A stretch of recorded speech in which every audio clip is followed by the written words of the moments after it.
Comenzamos con esta espectroscopía que es la resonancia magnética nuclear. De las tres espectroscopías, ¿no es cierto?, que utiliza la química orgánica, esta es vendría a ser la principal, la más importante, porque con esta espectroscopía se determina realmente la fórmula desarrollada que presenta un compuesto orgánico, ¿ah? Porque justamente ya vamos a ver que lo que se analiza acá son los hidrógenos, los tipos de hidrógenos. Si bien el hidrógeno todos son iguales, pero depende mucho del entorno, ¿no? Acá se genera la inversión del spin del núcleo del hidrógeno, o sea, la inversión del spin nuclear, y eso depende bastante del entorno. Ya vamos a ir viendo en la teoría, ¿no es cierto?, para comprender eso, y es por eso que no, esto nos dice realmente cómo es la fórmula desarrollada, ¿no? Si es ramificada, no ramificada, cómo son las ramificaciones, o sea que por eso es la más completa. ¿Sí? Las otras dos eran complementarias para esta. Así que bueno, vamos a empezar con esta teoría. Es un método espectroscópico, dice, de análisis no destructivo, que se basa en la absorción de la energía en la zona de radiofrecuencia, o sea, de muy baja energía, por parte justamente de los núcleos de ciertos átomos cuando estos se colocan en un campo magnético intenso de alta homogeneidad. ¿Sí?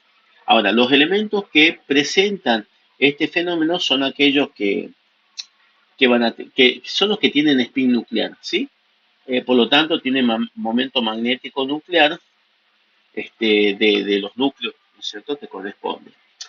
Y hablan del spin nuclear, ¿sí? ¿Y quiénes son los que tienen spin nuclear? Los que presentan spin nuclear, o sea, los que presentan spin nuclear, los que presentan aquellos núcleos, dice, lo presentan de los isótopos que tengan número atómico impar y o número másico impar. O sea, ya sea que el número atómico sea impar o el número másico sea impar, o bueno, los dos sean impares, esos son los núcleos que presentan spin nuclear. ¿Eh? Ahora, si los dos son pares, o sea, tanto el número atómico como, entonces no tiene spin nuclear y no sufre lo que es la resonancia magnética nuclear. Si bien, chicos, nosotros vamos a ver en el ámbito del espectro que vamos a estudiar, solamente vemos la resonancia magnética nuclear protónica, se llama, o sea, del hidrógeno, pero eso no significa que sea el único elemento que sufra la resonancia magnética nuclear. Cualquier elemento que tenga o número másico impar o número atómico impar puede sufrir la resonancia magnética nuclear. ¿Mm? Eso tengamos en cuenta porque después solamente vamos a hablar del hidrógeno, y por ahí cuando nos pregunten, capaz que en la mente ya nos quede el hidrógeno nada más, y no. Si el elemento tiene o número másico impar o número atómico impar, va a presentar el fenómeno de resonancia magnética nuclear. ¿Mm? Ahora, acá me dice, si el número másico es impar, independiente del número atómico, o sea, si es par o impar, el spin nuclear es un número impar dividido en dos. ¿Eh? O sea, va a ser un medio, tres medios, cinco medios. Como dice, ¿no? Si el número másico es impar, independiente del número atómico, que puede ser par o impar, siempre va a ser un número impar dividido en dos. En el caso del hidrógeno es un medio, ¿sí? El valor es un medio. Ahora, si el número atómico es impar y el número másico es par, va a tener como spin nuclear un número entero, ¿no? Va a ser uno, 2, 3, 4. Y bueno, y una vez sabiendo justamente cuál es el spin nuclear de un elemento, el número de orientaciones que un núcleo dice puede tomar en un campo magnético está dado por esta formulita, 2i más 1. ¿Ah? O sea, el i es el spin nuclear, 2 por el spin nuclear más 1, y me va a dar el número de orientaciones posibles que tomen un campo magnético. En el caso del hidrógeno, que es el que nos interesa a nosotros, que vale un medio, o sea, es 2 por un medio más 1, me da 2. Y es por eso que toman más un medio, menos un medio. ¿Ah? Y así sería justamente en el caso del hidrógeno, ¿no? Ahora, como les explico acá, en el ámbito del espectro que se trabaja, el químico orgánico, se estudia la resonancia magnética nuclear solamente del hidrógeno, protónico del hidrógeno. ¿Ah? Hoy en día se está trabajando, pero es con fines de investigación a lo que es el carbono 13, pero está en fines de investigación, ¿no? O sea, lo que sí está bien estudiado es la resonancia magnética nuclear protónica. Entonces, de ahora en más, vamos a hablar solamente del hidrógeno. ¿No? ¿Qué es lo que se produce, ¿no es cierto? Cuando nosotros, o sea, dice, es la inversión de la spin nuclear, ¿sí? Nosotros tenemos acá, estos serían los spines de distintos átomos de hidrógeno, ¿ves? Que tiene una molécula que puede estar orientado en distintas posiciones. Cuando le aplicamos un campo magnético aplicado, lo que hace el campo magnético aplicado genera la inversión del spin nuclear. O sea, si este estaba en el sentido justamente que estoy apoyando, va a quedar en sentido contrario, ¿eh? Estos dos van a quedar. Y si este estaba en sentido contrario, queda hacia el otro lado. Pero siempre hay una inversión del spin nuclear. ¿M? Y eso, ¿cómo se, o sea, ve? Que quedaría así, ¿ve? Este que estaba para arriba queda para abajo, este que estaba para arriba para abajo y este que estaba para abajo queda para arriba. Pero siempre se genera la inversión de la spin nuclear. Y eso, para que ocurra eso, me explica que cuando yo lo pongo en un campo magnético aplicado, ese núcleo, o sea, hay dos fuerzas que actúan sobre ella. Una es el campo magnético aplicado que genera una fuerza centrípeta, o sea que lo lleva al spin hacia el medio. Pero como tiene giros sobre sí mismo el electrón, el núcleo, digo, giros sobre sí mismo, por eso tiene spin nuclear, entonces se genera una combinación de movimiento que se llama el movimiento precesional, ¿sí? Que básicamente empieza a girar como un trompo, o sea, sería algo así, a ver, vale. ¿Sí? Hagan de cuenta que este es el spin, ¿sí? Entonces, a ver, no, voy a dar vuelta, se ve la.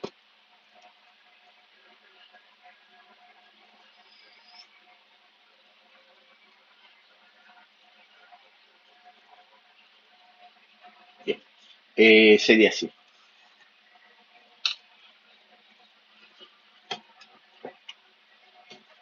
¿sí? O sea, si este es el spin nuclear, entonces comienza a girar así, ¿ve?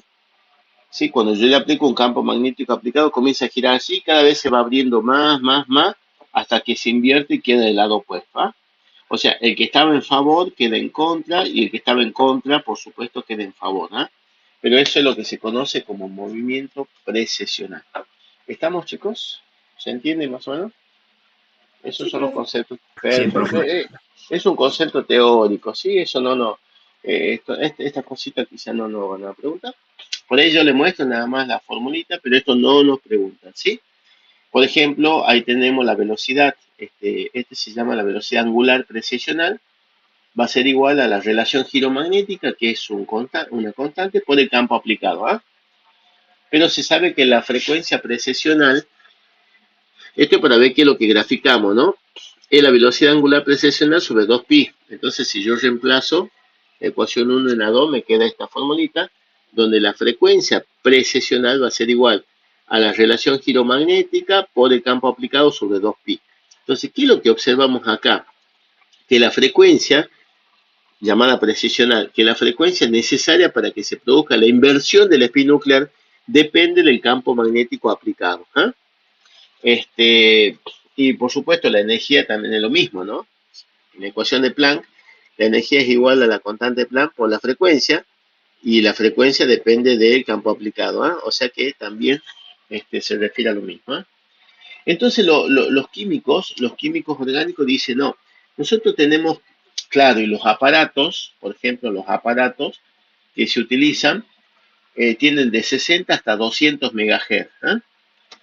Entonces, no podían utilizar la frecuencia porque la frecuencia depende del aparato utilizado. ¿Ah? Por ejemplo, yo tengo un tipo de hidrógeno, ¿sí? Y tengo un aparato de 60 MHz, entonces esa sería la frecuencia que genera la inversión del spin nuclear. Pero si yo utilizo un aparato de 200 MHz, la frecuencia que va a sentir ese mismo tipo de hidrógeno va a ser mayor. O sea que la frecuencia no es una constante en este caso. ¿Eh? Entonces los químicos orgánicos dicen, no, tenemos que encontrar un parámetro que sea típico de cada tipo de hidrógeno independiente del aparato utilizado. ¿Eh? Y eso es lo que llegaron a decir, bueno, el desplazamiento químico. ¿Eh?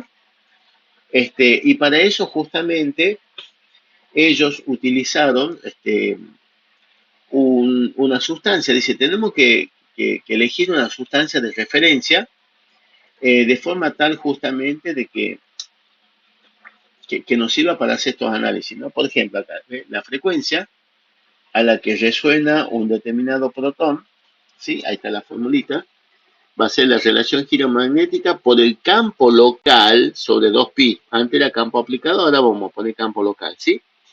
¿Y por qué se dice campo local? Porque recuerden que los núcleos no están solos, sino están rodeados de electrones. O sea que ese campo local va a ser igual al campo aplicado por 1 menos sigma. Sigma es el parámetro de apantallamiento, ¿no? O sea, va a depender de cuántos electrones tenga rodeado ese núcleo. ¿No?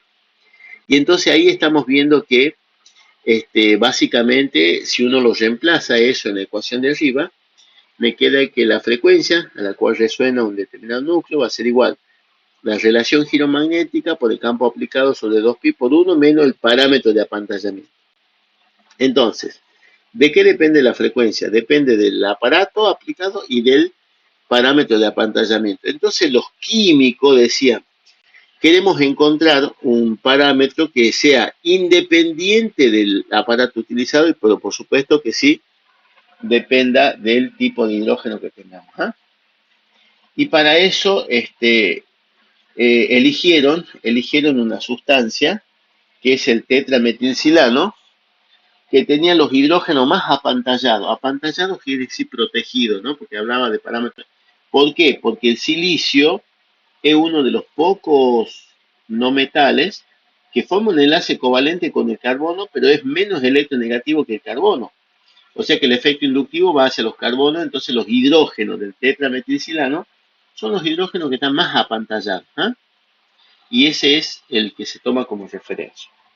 ¿Por qué más también se lo elige al tetrametilsilano?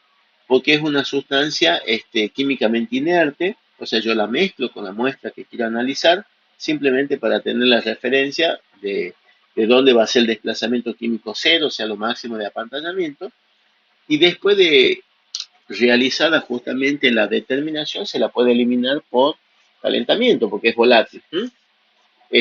Otra porque tiene dos hidrógenos equivalentes que son iguales, que da una buena señal de referencia donde va a ser el cero de desplazamiento químico. ¿No? Entonces, acá ya tenemos como sería un gráfico, ¿no? Es la intensidad en función justamente de lo que sería el desplazamiento, ¿no? Los valores van desde 0 hasta 12, más o menos 12 o 14. 0 lo tiene el tetrametilsilano, que sería los hidrógenos más apantallados, esa es la referencia. Entonces, si alguna señal se aleja de 0, ¿sí? Es porque dice, eso significa que resuena a campos bajos. ¿Cuál es el efecto que se produce? Efecto de desapantallamiento. ¿Ah? Claro, de desprotección, o sea que hay grupos electronegativos que le sacan densidad electrónica, entonces ese núcleo está desprotegido de electrones. ¿Ah? Y si está desprotegido de electrones, ¿cuál es la frecuencia que siente para la inversión del espín nuclear? Una frecuencia alta. Ahora, si los grupos son, donde está el hidrógeno, son grupos dadores de electrones, entonces eso genera apantallamiento, ¿sí? Protección. Entonces, ¿hacia dónde resuena? ¿A dónde aparece la señal? A campo más alto. Por eso se resuena a campos altos, se aparece cerca de cero, ¿no? Uno y algo. ¿Qué tipo de efecto? Efecto de apantallamiento, ¿ah? De protección. ¿Y cuál es la frecuencia que siente el núcleo para la inversión del espín nuclear? Baja. Y entonces así me van a dar justamente las señales, ¿no? Van a aparecer las señales en distintos lugares y yo voy a saber si está más cerca de cero, está más apantallado, y si está más cerca, más lejos de cero, desapantallado. ¿Ah? El desplazamiento químico, básicamente, ¿cómo se lo calcula? Va a ser la frecuencia de ese tipo de hidrógeno menos la frecuencia de los hidrógenos del tetrametilsilano dividido en la frecuencia del aparato utilizado. Bueno, esto de arriba se mide en hertz y el de abajo se mide en megahertz. Ahora, como siempre se utiliza el tetrametilsilano, entonces nosotros lo podemos este, sacar de la fórmula y ya nos queda solamente esta formulita. Que el desplazamiento químico va a ser la frecuencia del hidrógeno en estudio en Hz sobre la frecuencia del aparato utilizado en megahertz. ¿Eh? Por supuesto, el resultado me da en parte por millón, porque un megahertz es un millón de hertz, ¿eh? O sea, es parte por millón. Esa es la unidad. ¿Mm? Y bueno, y ahí van a ver, ¿ve? El desplazamiento químico ya es independiente del aparato utilizado. ¿Eh? Supongamos que usamos un aparato de 60 MHz. ¿Cuál es la frecuencia que siente ese hidrógeno? Baja, ¿sí? Porque el aparato tiene baja, entonces siente baja. Hacemos el cociente y me da un número. Ahora, supongamos que yo uso un aparato de 200 MHz. ¿Cuál va a ser la frecuencia que siente ese mismo tipo de hidrógeno? Alta. Pero cuando yo hago el cociente me da el mismo valor. ¿Eh? Y entonces ahí está cómo el desplazamiento químico es un valor típico de cada tipo de hidrógeno independiente del aparato utilizado. ¿Vamos hasta ahí, chicos? Más o menos. Sí, profe. Sí, profe. Muy bien, perfecto. Bueno, ¿cuáles son los factores que me generan corrimiento, o sea, que me afectan el valor del desplazamiento químico? ¿No? Factores que afectan al desplazamiento químico, claro, el efecto inductivo, como les decía, ¿no? Grupos desactivantes, ¿no es cierto?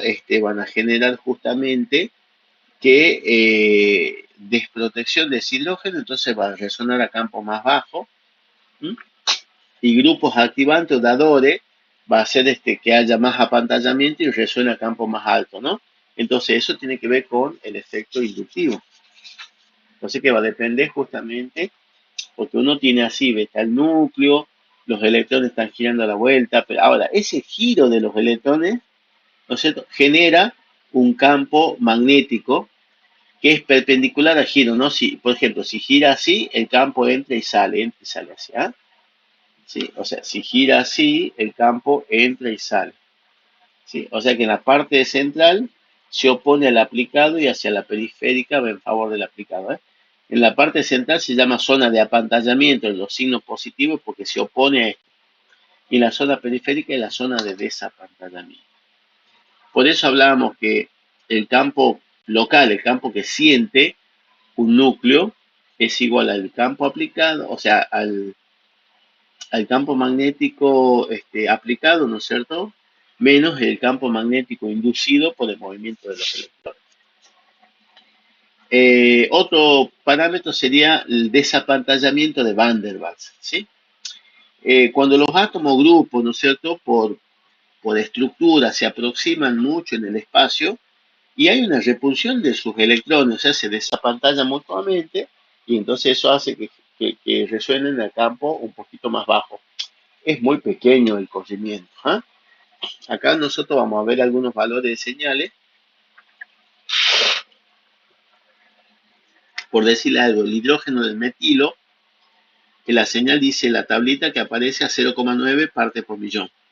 Pero por este efecto puede aparecer a 1, a 1,1. ¿Ah? Entonces, esos son los efectos que me generan pequeño desplazamiento. Y el otro efecto, y uno de los efectos más importantes que me genera justamente cambio en el desplazamiento químico, es la anisotropía de los enlaces químicos. Algo isotrópico es algo homogéneo. ¿Ah? Y por ejemplo, los enlaces sigma son isotrópicos, porque siempre el enlace sigma está entre los núcleos de dos átomos que están enlazados. Pero un enlace anisotrópico no homogéneo son los enlaces pi. ¿Sí? ¿Y por qué?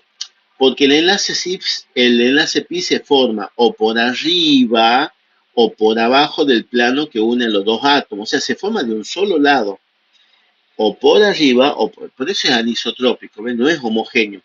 Nada más que con fines didácticos nosotros lo dibujamos por arriba y por abajo, porque como no sabemos dónde estás, un 50% que puede estar por arriba y un 50% que está por abajo. Pero en realidad está de un solo lado, ¿no? Por eso los enlaces pi son enlaces anisotrópicos no homogéneos. ¿Se entiende eso, chicos? ¿Se entiende lo que les estoy diciendo? De lo, Más o menos. eh, el enlace pi o está arriba o está abajo, no así como está dibujado acá, no como está dibujado acá. ¿Ah? La realidad es o está arriba o está abajo, entonces ya no es algo homogéneo, ¿ves? Si está arriba y no está abajo, o si está abajo y no está arriba, no es algo homogéneo. ¿Ah? Ahora, ¿por qué se dibuja así? Porque no sabemos dónde está. 50% de probabilidad que esté arriba y 50 abajo. Eso es lo que Ah, quiere decir. Claro, eso es, ¿ves? Pero esto es algo didáctico, ¿ves? Entonces uno dice, bueno, puede estar arriba o puede estar, pero no está en los dos lados, ¿viste? Por eso los químicos dicen, es un enlace anisotrópico. En cambio, vos sí o sí sabés que el sigma está acá, en el medio, ¿ah? O sea que eso es algo homogéneo, sí o sí. Pero el pi no sabes si está arriba o está abajo, ¿ah? ¿Estamos, bien, señorita? profe. Eso, ese es el concepto nada más. De todas maneras no me pregunte eso, pero a mí me interesaba que entiendan el concepto, ¿sí? Eso es la anisotropía. O sea, básicamente estamos analizando los enlaces pi. ¿M? Ahora, cuando yo coloco una molécula que tiene enlace pi, o sea que tiene estos enlaces anisotrópicos, cuando yo le aplico el campo aplicado, ese campo aplicado me genera movimiento de los electrones pi, ¿sí? Ya sea por arriba o ya sea por abajo, se mueven los electrones pi, ¿ah? Y ese movimiento de los electrones pi me genera un campo magnético inducido, ¿ah? Inducido por el aplicado. ¿Y cómo es ese campo magnético? Y va así, ¿ve? Así, ¿sí? Estas son las líneas de campo magnético, ¿ves? Si esto se mueve así, esto entra y sale. Entra y sale, ¿ves? Cada una de estas son las líneas, ¿ves? Esto así. ¿Mm? ¿Ve que hace así? Nada más que no está dibujado todo, pero bueno, así nomás, ¿ves? ¿Se entiende, no? Cuando yo aplico así, el campo inducido, generado por el movimiento de los electrones, entra y sale. Entonces, como la parte central va en contra del aplicado, se le pone signo positivo y se le llama zona de apantallamiento, ¿m? De protección. Y hacia la parte periférica, como va en favor del aplicado, ese se llama signo negativo, zona de desapantallamiento. ¿Estamos con ese concepto, chicos? ¿Estamos ahí? Sí, profe. Sí, Bien. profe. Entonces, en base a ese concepto, fíjense en dónde está el hidrógeno de este aldehído. El hidrógeno de un aldehído está en la zona de desapantallamiento, por eso la señal del hidrógeno aldehído aparece a campos bajos, ¿eh? Por este efecto anisotrópico. La señal aparece entre 9 y 10,5, dice el valor de la tablita, ¿eh? O sea, se aleja de cero. ¿M? Y ahí está. ¿Por qué? Por el efecto anisotrópico de sus enlaces. Lo mismo le pasa a los alquenos, ¿ves? Lo mismo, porque los electrones, o sea, cuando lo pongo en un campo, le aplico el campo magnético aplicado, el aparatito, eso me genera movimiento de los electrones, ya sea por arriba o por abajo, y eso me genera el campo magnético inducido que entra, ¿ves? Entra y sale. Entra y sale. ¿Eh? O sea que en la parte central se opone al aplicado, zona de apantallamiento, y hacia la parte periférica va en favor del aplicado, zona de desapantallamiento. Por lo tanto, los hidrógenos del alqueno, ¿cuál es el campo que sienten? Y sienten el aplicado más el inducido. O sea, por eso están desapantallados, ¿eh? Y aparecen a campos bajos.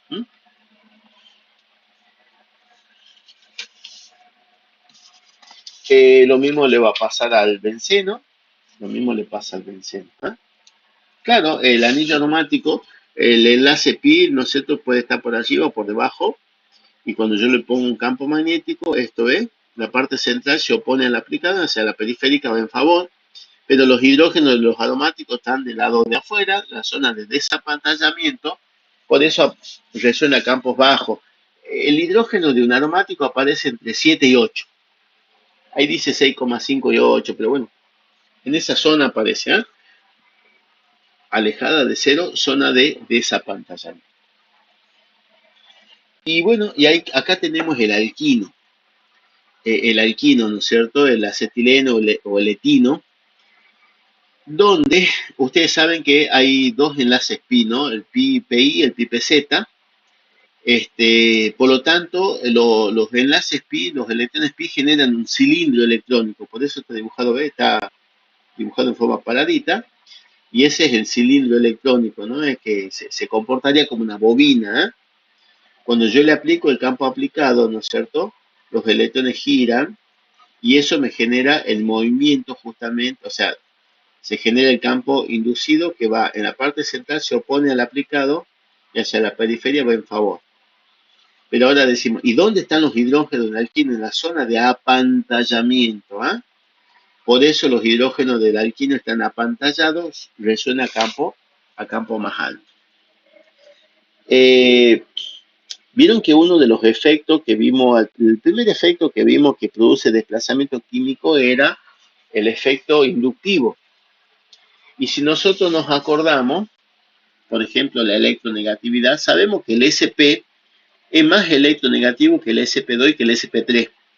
Entonces, si solamente no hubiésemos, o sea, si solamente el efecto inductivo es lo importante, por ejemplo, el menos electronegativo serían los alcanos, estarían más apantallados. ¿Eh? Después seguirían los alquenos en cuanto al valor de la señal y por último tendrían que seguir los alquinos, ¿no? Eso, eso sería hipotéticamente si solamente el efecto inductivo es el que predomina. Sin embargo, en la tablita vamos a ver así. Los alcanos están más cerca de cero, porque están más apantallados, ¿sí? Después siguen los alquinos, ¿no es cierto? El hidrógeno del alquino, y después siguen los hidrógenos del alqueno. ¿Y por qué esa inversión? Es porque el efecto anisotrópico es más importante que el efecto inductivo. ¿Eh? Entonces, por efecto anisotrópico, los hidrógenos de los alquinos están apantallados, por eso resuenan a campo más alto, o sea, después del alcano siguen los alquinos, y los hidrógenos del alqueno resuenan a campos más bajos por el efecto anisotrópico que quedan desapantallados. ¿Ah? Son preguntitas que lo he visto en algunos examencitos también. ¿Ah? ¿Estamos, chicos? ¿Vamos hasta acá? Sí, profe. Sí, profe. Perfecto. Bueno, eh, los espectros, ¿no? Hay espectros de lo que vamos a analizar nosotros son los de alta resolución. Los espectros de baja resolución solamente me dicen este, los picos, ¿no es cierto? Los piquitos donde aparecen me dicen la cantidad de hidrógeno que tenemos de cada tipo. Eso depende, si tengo dos picos, son dos tipos de hidrógeno, si tengo tres piquitos, son tres picos de hidrógeno. Nos dice para cuánto hidrógeno integra esa señal, eso tiene que ver con la intensidad del pico, y nada más, ¿sí? Solamente esa información nos da los tipos de hidrógeno que tenemos y cuántos hidrógenos tenemos de cada tipo. Esos eran los de baja resolución, pero hoy en día lo que se utiliza son los de alta resolución, que me dice lo mismo, ¿no? O sea, los tipos de hidrógeno que tenemos, para cuántos hidrógenos integra cada señal, pero además me indica la multiplicidad. La multiplicidad es el acoplamiento spin-spin. Por ejemplo, yo acá tengo dos tipos de hidrógenos diferentes. ¿Por qué decimos eso? Porque este hidrógeno está rodeado por dos cloros acá, ¿ves? O sea que este hidrógeno está más desapantallado que estos dos hidrógenos que tienen un solo cloro. Ahí vemos del entorno, ¿ves? Entonces, ¿ves? Los hidrógenos son diferentes porque su entorno es diferente. ¿Ah? Este hidrógeno va a estar más desapantallado porque tiene dos grupos más electronegativos. Estos dos hidrógenos van a estar menos desapantallados. Otra cosita, ¿ves? Este va a integrar, o sea, la señal va a ser de un hidrógeno, o sea que el pico, ¿no es cierto?, va a ser para un hidrógeno, y esto va a ser el pico que aparezca, o los picos van a ser para dos hidrógenos. O sea que la altura de los picos va a ser importante. Pero, lo que yo le decía, acá hay un acoplamiento spin-spin. Por ejemplo, esta señal, ¿no es cierto?, este hidrógeno, se acopla con los espines de los hidrógenos adyacentes. Entonces, una señal más dos hidrógenos adyacentes va a aparecer como un triplete. ¿Ah? O sea que son tres piquitos. Porque es el spin de este se acopla con los espines de dos hidrógenos adyacentes y es como una suma. Uno más dos me da tres señales, es un triplete. Ahora miren acá. Estos dos hidrógenos son iguales, por eso decimos un tipo. Este es un tipo. ¿Cuántos hidrógenos adyacentes tiene? Uno solo. Entonces digo, un tipo y uno adyacente, ¿no es cierto? Se acoplan spin-spin, entonces aparece como un doblete, ¿ah? Que son dos piquitos. Entonces este aparece con un triplete y este aparece como doblete.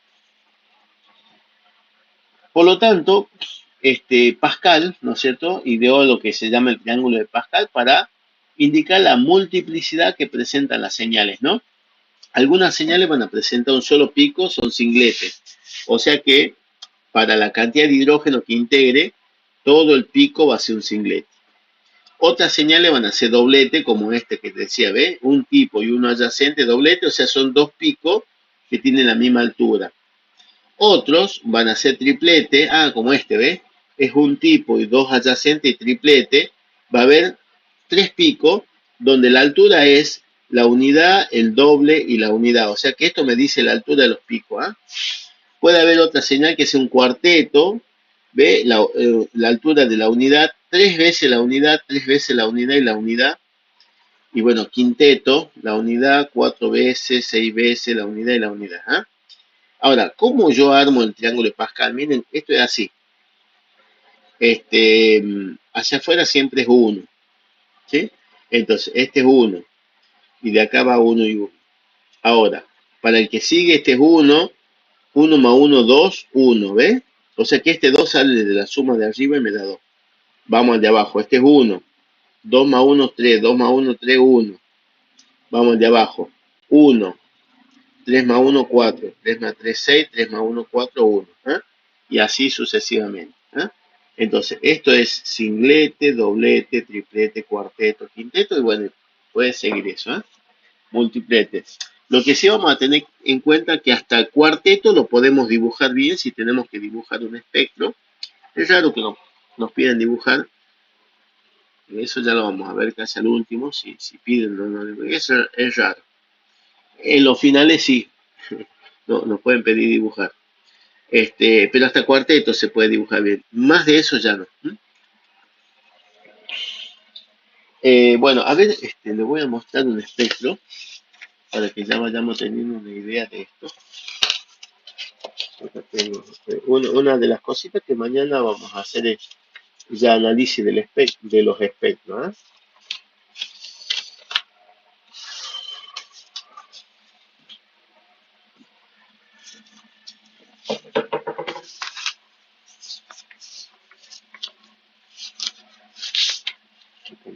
Algo importante.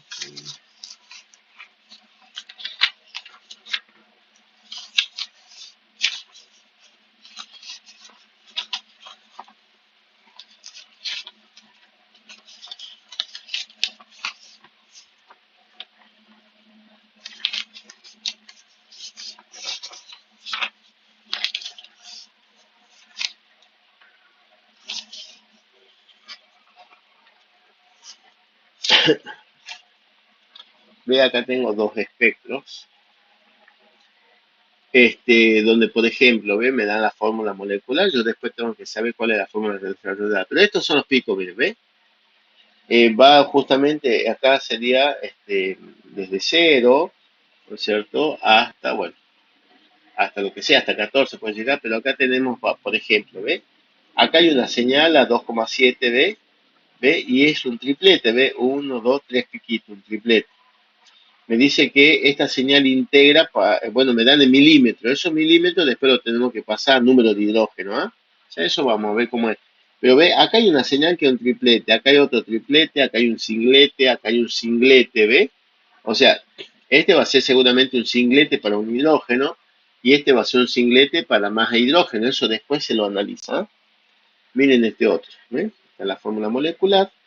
¿Ve? Acá hay un cuarteto, ¿ve? Es la unidad, tres veces la unidad y así, ¿ve?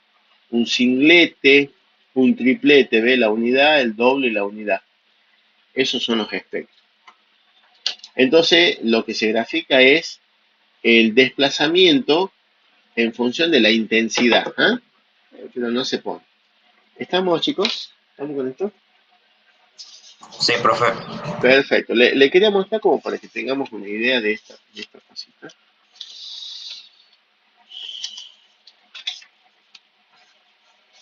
Bien.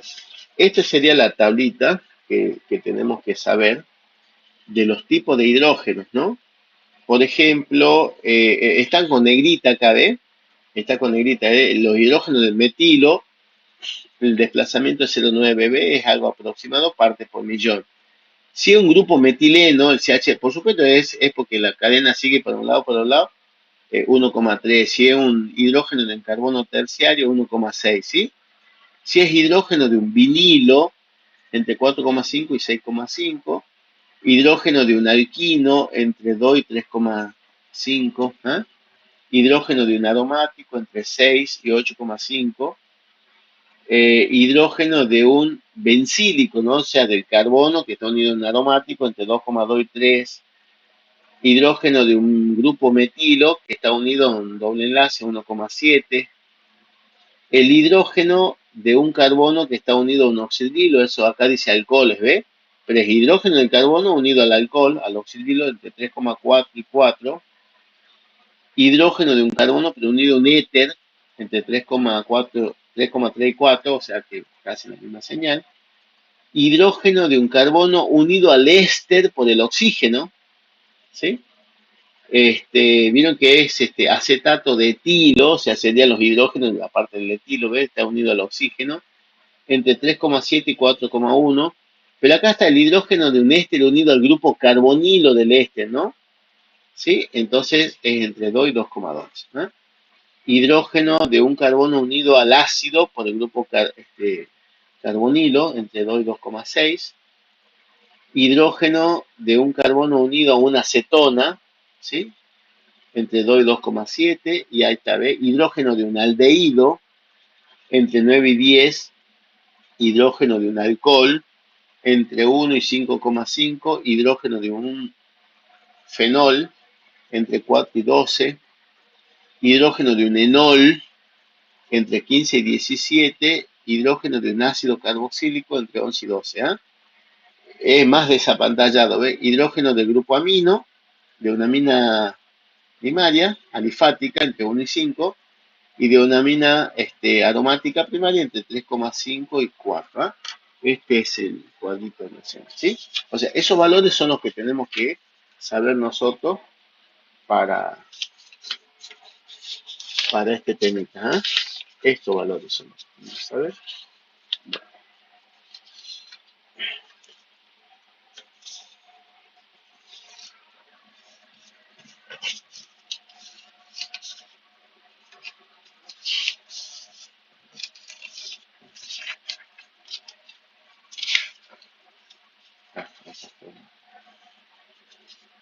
Bien. Bueno, a ver.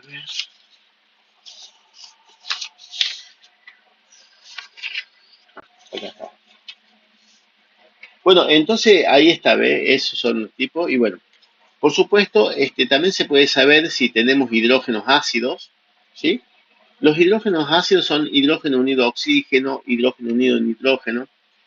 Básicamente hidrógeno unido a oxígeno son los ácidos porque son fácilmente intercambiables con el medio. Y por supuesto, ¿y cómo uno puede saber que tengo un hidrógeno ácido? Porque, por ejemplo, un alcohol, ¿sí? Yo le hago el espectro, la resonancia magnética nuclear y me aparece una señal, ¿vieron? Decía entre 1 y 5,5. pero generalmente aparece entre 5 y 5,5. Bueno, puse yo un valor 5,2. Ahora, después ya mezclo el alcohol con agua pesada y se produce el reemplazo, ¿no? Un deuterio lo desplaza al hidrógeno, me da el alcohol deuterado más el agua semipesada, que va a tener su valor. Si desaparece la señal de 5,2 y aparece una señal a 4,8, es porque estamos en presencia de hidrógenos ácidos, ¿eh? Bueno, esa es la prueba de laboratorio que se hace para saber si hay hidrógenos ácidos, ¿eh? Se hace con agua pesada. Ahora, si cuando yo pongo eso, no pasa nada, sigue siendo el mismo valor, bueno, no era un hidrógeno ácido lo que estamos planteando. ¿Y por qué es importante saber si tenemos un hidrógeno ácido? Porque los hidrógenos ácidos no se acoplan spin-spin. ¿Ah? Los hidrógenos, o sea, se intercambian tan fácil con el medio que no se acoplan spin-spin. Solamente se van a acoplar spin-spin si le ponemos condiciones a ese medio. ¿Y cuáles son las condiciones? Lo congelamos la muestra. Si la muestra está congelada, sí se va a acoplar spin-spin porque queda fijo el hidrógeno. O si lo ponemos en un solvente que es el dimetilsulfóxido deuterado, ¿sí? Donde si a mí me dicen el enunciado se encuentra el dimetilsulfóxido, no importa si no me dice deuterado, es deuterado, pero si está en dimetilsulfóxido, ese solvente fija el hidrógeno y entonces sí se va a acoplar spin-spin. Entonces, ¿cómo sería? Miren, ¿cómo sería entonces sacar los datos, ¿no es cierto?, de una sustancia, y es lo que va a aparecer justamente en el espectro. ¿Cuáles son los datos que se sacan? Bueno, primeramente el desplazamiento químico. Por ejemplo, acá yo puse los tipos de hidrógeno, le pongo A, B, C, ¿no? Para diferenciarlo. ¿Quién es A? Es un grupo metilo. ¿Dónde aparece a metilo? Según la tablita 0,9. Muy bien. A 0,9 va a aparecer. Si yo tengo que poner el número, pongo el que aparece en la tabla. Pero si yo veo un espectro, esto puede cambiar, puede ser 0,9, 1, 1,1. No hay problema, pongo lo que me dice el espectro. Ahora, ¿qué más indico? ¿Para cuántos hidrógenos es la señal? Este es un símbolo de integración, ¿sí? Integra para 3 hidrógenos, quiere decir que es la señal de 3 hidrógenos, ¿no? A 0,9 yo voy a tener una señal de 3 hidrógenos, eso es integra para 3, símbolo de integración. Y ahora la multiplicidad, ¿cómo lo voy a ver? Entonces acá viene así, ¿no? Estos hidrógenos que ellos son iguales, digo, esto es un tipo, este es un tipo. Como tiene dos adyacentes, o sea, un tipo más dos adyacentes, aparece como un triplete, claro, ¿ves? El spin, ¿no es cierto?, de un tipo se acopla con los spines de los dos hidrógenos adyacentes y suman 1 más 2, 3, entonces va a aparecer como un triplete. ¿Estamos hasta ahí, chicos? ¿Vamos hasta ahí? Sí, profe. Muy bien, ahora miren este de acá de medio. Este es del grupo, ya, miren, no es del grupo metileno que sí está en la tablita, ¿sí? Porque acá está el grupo metileno, ¿ves? Que aparece a 1,3. No, ahí tenemos que ver cuál es el grupo más importante, que el oxidrilo. Entonces, estos hidrógenos son hidrógeno, ¿no es cierto?, que están a la par. Esto sería la de un alcohol, ¿sí? A ver, busquemos, acá está, ¿ves? El hidrógeno de un carbono unido al oxidrilo, ¿ves? Que dice acá alcohol. Eso son lo que, entre 3,4 y 4, ¿ves? Hidrógeno de un carbono unido al alcohol, esto aparece entre 3,4 y 4. Bueno, yo puse un valor medio, 3,6, ¿eh? Y esa es otra cosita, ponemos un valor medio y listo. Si es un rango, yo pongo, acá sí tengo que poner un solo valor, un valor medio, 3,6. Ahí no le llamo tanto. Capaz que puede ser un poquito más corrido a 4, un poquito más corrido, no importa, 3,6. Ahora, es una señal de cuánto hidrógeno, como son 2, dice integra para 2 hidrógenos. Muy bien. Y ahora viene la multiplicidad, el acoplamiento spin-spin. Entonces decimos un tipo y tiene 3 adyacentes, entonces cuarteto. ¿Por qué no lo tengo en cuenta este? Porque esto es un hidrógeno ácido y como Como se intercambian fácilmente, no se acopla spin-spin, ¿no? Por eso solamente tenemos en cuenta para acá, ¿ve? Entonces digo, un tipo y 3 adyacentes aparece como un cuarteto. ¿Eh? Y por último tenemos la señal del hidrógeno del oxidrilo. Entre 1 y 5,5 era, pero bueno, puse un valor 5,3. Integra para un hidrógeno, o sea que es la señal de un hidrógeno, y como no se acopla spin-spin, ¿sí? Aparece como un singlet, ¿sí? Muy bien. Ahora veamos qué pasa si al mismo, ¿no es cierto? El mismo espectro, pero realizado en dimetilsulfóxido deuterado. ¿Ah? O sea, el mismo, ya ahí ya cambia, ¿sí? ¿Por qué? Porque ahí el hidrógeno este sí se mantiene fijo. Entonces, esta señal no cambia, va a ser lo mismo, ¿ves? 0,9, integra para 3 hidrógenos, triplete, porque es un tipo y dos tripletes. Pero las dos señales estas cambian las multiplicidades. El valor aparece lo mismo, ¿no? 3,6, integra para 2 hidrógenos, todo eso es lo mismo, cambia la multiplicidad, porque ahora decimos es un tipo más 3 1 más 3 4 y más 1 5, entonces aparece como un quinteto, ¿ves? ¿Por qué? Porque ahora sí se acopla spin-spin con el oxidrilo, porque está fijo. Y ahora veamos la señal del alcohol. 5,3 integra para un hidrógeno, pero como está fijo, ahora sí se acopla, es un tipo y dos adyacentes, triple. ¿Estamos, chicos? ¿Estamos con esto? Sí, profe. Perfecto. Bueno, y bueno, y acá dice para realizar el gráfico, bueno, ya, gráfico es raro que nos piden, ¿no? Para analizar un gráfico, pero eso ya lo vamos a ver mañana, con ejercitación. Sí, también vamos a ver que para analizar gráfico, ahí vamos a ver justamente, acá sí nos va a servir mucho el número doble enlace insaturado para que nos guiemos, ¿eh? De qué puede ser. Así que bueno, hasta ahí llegamos con esta clasecita.